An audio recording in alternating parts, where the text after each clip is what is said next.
it's easier for an older man to walk in. He's been in the league a long time.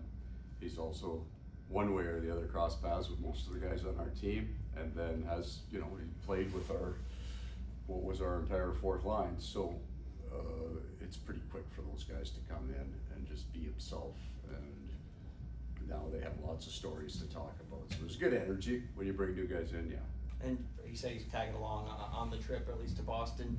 Obviously he's not on the ice, not skating yet, but what do you hope that does for him, just being on the plane and kind of ingratiating himself to the group? Really important. The connections that a team will make over the course of a year, I think are really the critical driver into the energy when you go into the playoffs. The closer knit they are, the harder they compete for each other.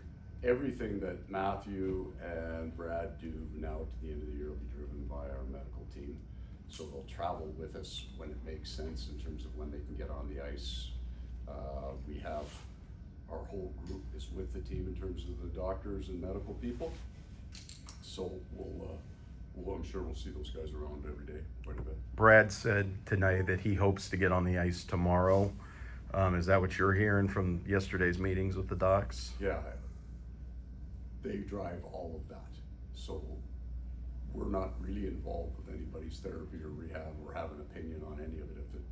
If Brad and the medical group says let's skate tomorrow, then they skate tomorrow. We make arrangements for that, but it's really specific in what he'll do on the ice.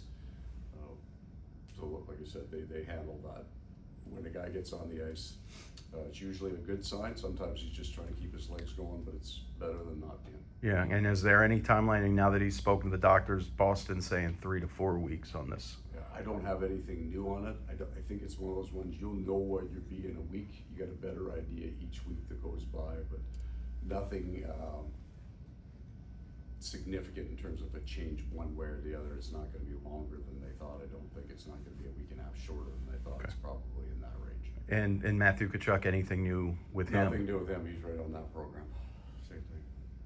Coach, playing as well as you are right now, knowing you have reinforcements with Matthew and Brad down the line, how do you go about knowing how well you're doing and knowing you'll have those pieces in a few weeks too? We won't even talk about it. We'll handle our day. Because from now until the end of the season, we are going to have important players, and I'll say every one of them now is an important player will come in and out of our lineup due to injury. There's all those unknown things. We need to learn how to win hockey games with different people in and out of our lineup. We've played well. We've had an advantage here in the last 2 weeks is that we've been home. So what we didn't have all year is the advantage on the other team in terms of rest. We're going to lose that a little bit in April, and I'm sure that will humble us at times. I'm just kind of cautioning the group. You feel like you're playing well because you are, and then you're going to play well again, and we'll lose games. So we're not peaking, we're not rolling, we're just playing, and we're playing right. We're hitting that really heavy division part of the schedule now, 3 straight here on this road trip. How important are those games just in terms of getting your game where it needs to be? Just obviously those are always just a little bit more ramped up than the other games. In order to win them, you have to be right on your game. It's a function. You always have that energy in your own division. You play each other enough that the intensity is ramped up. But we got a whole bunch of teams that are every game. It's what we went through 2 years ago. Every game is life and death. And then if you win, you're rolling, and if you lose, it's the end of the world. So they have the energy advantage potentially. And we just have to be ready to match that. But I do believe it's the best climate to play in, instead of running through a bunch of teams that are either already locked in and there's no position change for them. So it's tight at the top end at the playoff race. So we're going to get hard rate hockey for the next 6 weeks. Today was about Brad Marchand with the Panthers. I think tomorrow is not going to be about the Panthers, but about Boston, right? Are you guys cool with that, to let him just kind of say his goodbyes and all that tomorrow? For sure. It's not just your average trade. This is a player that was the fabric of the team and a storied franchise that, has had very few captains over the years. This is a big, big deal, and it needs to be respected. And he does a brilliant job. I think he's just incredibly honest when he speaks. I really like some of the interviews I've seen. He's a very, very honest man and emotional, and it should be respected and revered how important he was to that team. And there was a change, and there's been a handful of elite players like Brad that left their team after being captain. It's a big deal. If you guys were not on the ice, Eki, Verhage, and Ganovich, anything I don't have anybody that's physically long-term. I think Gadge is still got a family issue, but that's positive today, so we expect to see him join us, and everybody else will travel with us as of now.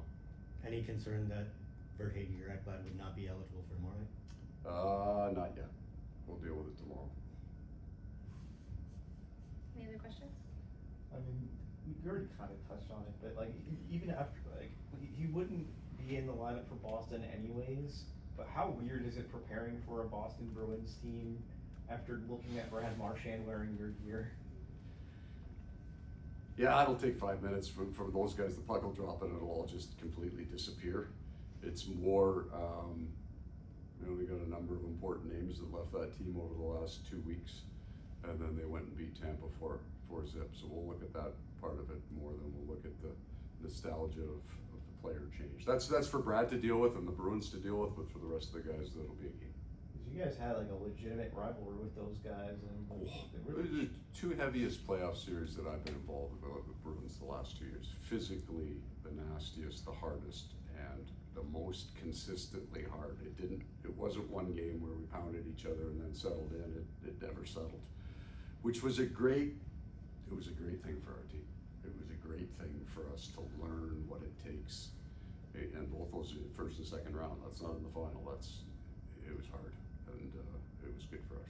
Is it a little strange to plan for Boston? You guys have done so much game prep for them, and now a lot of faces are out, but yet here they are. They won the other day, and Well, they're still right in it. So the dynamic there is different. I don't know what the year number, but I'm going to say it's probably in the 20 years or so.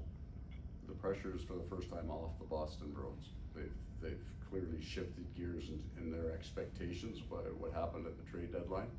So now you got like 20 hockey players who are just going to come out and play and have fun and rally around each other, and they were good. They were good in their last game. The game doesn't care who plays it. It doesn't care how talented you are. It doesn't care what you did last year. There's a handful of things it demands over time. It demands of the winner. Some night a goalie will get hot. Some night you get breaks. Some nights you get some inexplicable things that happen. But in general, game has a set of demands. The team that meets those demands wins. So we're all going to do our very best to make the right sacrifices to meet those demands.